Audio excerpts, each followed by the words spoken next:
আজকে তোমাদের সঙ্গে আমি কুণ্ডলিনী চক্র ডিসকাস করব। কুণ্ডলিনী চক্রের সমস্ত কিছু আমি জানাবো, যেটুকু আমার জানা আছে জানানোর চেষ্টা করব সবটুকুই।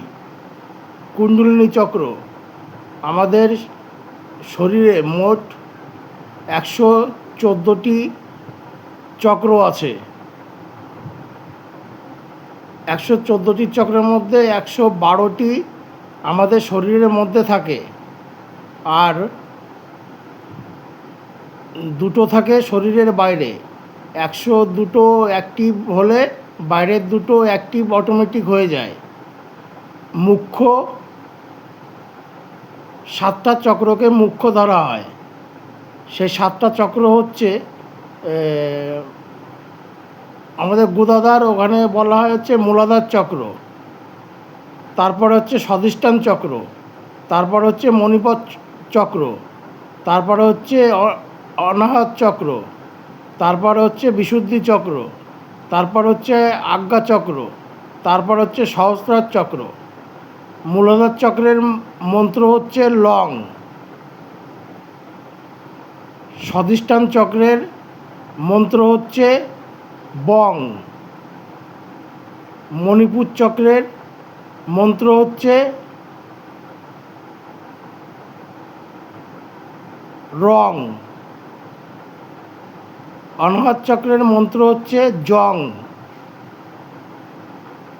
বিশুদ্ধি চক্রের মন্ত্র হচ্ছে হং।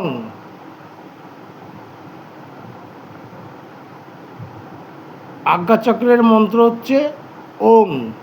সহস্রার চক্রের মন্ত্র হচ্ছে ওং। মূলাধার চক্রে আমাদের মূলাধার চক্রে মোট যে মূলাধার চক্রে চারটে পাপড়ি থাকে, পদ্মফুলের চারটে পাপড়ি থাকে। স্বাধিষ্ঠান চক্রে থাকে হচ্ছে ছটা থাকে, 6টা পাপড়ি থাকে।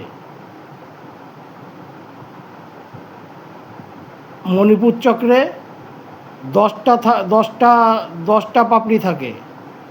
অনাহত চক্রে 12টি চক্র থাকে, 12টি পাপড়ি থাকে। আর বিশুদ্ধি চক্রে 16টি পাপড়ি থাকে। আর আজ্ঞা চক্রে 2টি পাপড়ি থাকে। আর সহস্রার চক্রে 1000টা পাপড়ি থাকে। এই প্রত্যেকটা পাপড়ির এক একটা মন্ত্র দ্বারা বিবেচনা করা হয়। মূলাধার চক্রে থাকে আমাদের গুদাদারের ওখানে হচ্ছে মূলাধার চক্র থাকে। আর স্বাধিষ্ঠান চক্র হচ্ছে যৌনেন্দ্র, তার ঠিক একটু উপরে স্বাধিষ্ঠান চক্র থাকে। মণিপুর চক্র থাকে হচ্ছে নাভির ঠিক 2 আঙুল উপরে হচ্ছে মণিপুর চক্র থাকে। অনাহত চক্র থাকে আমাদের হৃদয়, যেখানে হার্ট থাকে সেখানেই থাকে হচ্ছে হৃদয় চক্র, অনাহত চক্র। বিশুদ্ধি চক্র থাকে আমাদের গলার যে থুতনি, সে ওখানে হচ্ছে বিশুদ্ধি চক্র স্থান। আজ্ঞা চক্র আমাদের ঠিক এই যে আইভুরুর মিডিল স্থান, এখানে হচ্ছে আজ্ঞা চক্র। আর মাথার উপরে এখানে হচ্ছে সহস্রার চক্র থাকে।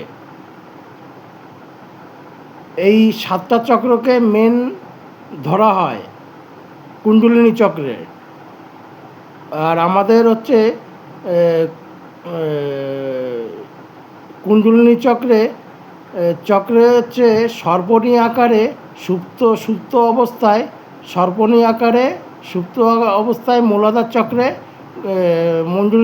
কুণ্ডলিনী চক্র সুপ্ত অবস্থায়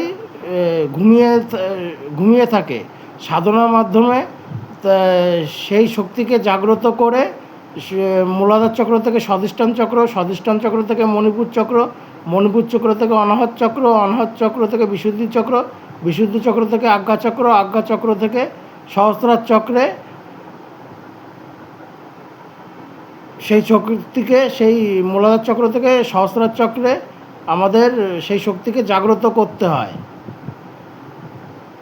মূলাধার চক্রের দেবতা হচ্ছে গণেশ দেবতা, আর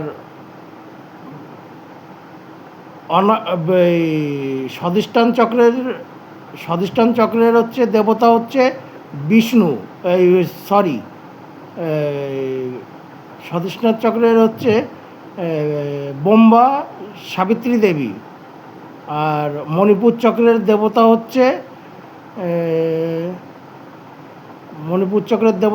বিষ্ণু, বিষ্ণু লক্ষ্মী দেবী, আর অনাহত চক্রের দেবতা হচ্ছে শিব পার্বতী, আর বিশুদ্ধি চক্রের দেবতা হচ্ছে দেবী দুর্গা, মা সরস্বতী, আর হচ্ছে আজ্ঞা চক্রের দেবী হচ্ছে হাকিনী দেবী, আর সহস্রার চক্রে স্বয়ং শিব, ওখানে শিবের স্থান, সহস্রার চক্রে স্বয়ং শিবের স্থান।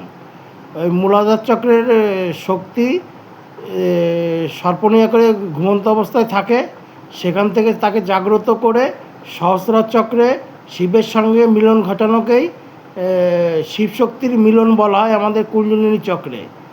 এটা সাধনার মাধ্যমে জাগ্রত করতে হয়। মোটামুটি এই একটা হচ্ছে বেসিক জ্ঞান মূলাধার চক্রের। বেসিক জ্ঞান হচ্ছে কুণ্ডলিনী চক্রের।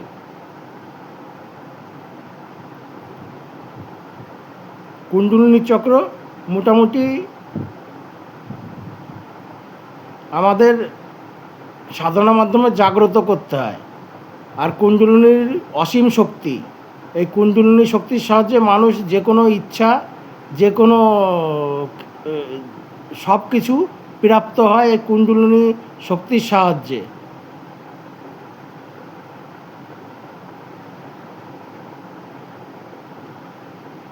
ঠিক আছে বন্ধুরা, আজকে মোটামুটি কুণ্ডলিনী সম্বন্ধে একটা ধারণা আমি বললাম।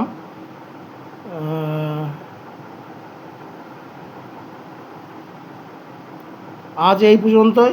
যদি আমার এই ভিডিও ভালো লাগে তাহলে লাইক, শেয়ার, কমেন্ট এবং সাবস্ক্রাইব করে আমার চ্যানেলকে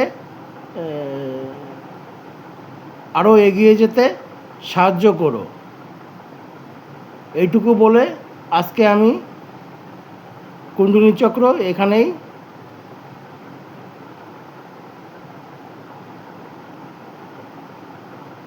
সমাপ্ত করছি। ওকে, বাই।